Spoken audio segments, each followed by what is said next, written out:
select by attributes in ArcMap. So here we got again the house location, here park location, and here our base map. So what we're going to do, we're going to open this attribute table, and we can see that inside attribute table here it has address and it has city. So for example, I want to select all the houses in, for example, Columbia City. So how can I do that? So you can click on city here, you can sort this and you look for Columbia. So you can select all the Columbia City like that.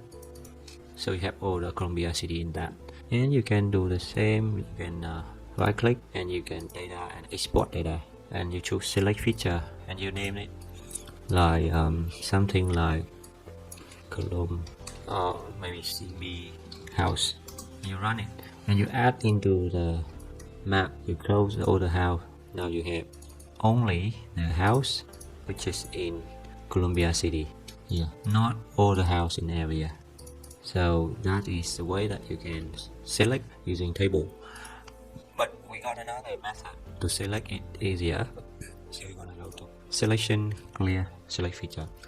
We go to selection, we go choose select by attributes, and here in the select by attributes windows, you see that we got the layer. So we're gonna choose house point, and the method is create a new selection, and we choose the city name is equal to, we get the unique value here, we know which is Columbia, and then we apply it and we see that we got 61 houses in Columbia, and click OK. And if we check that houses, it is 61. So that is the way that you can select by attributes in ArcMap.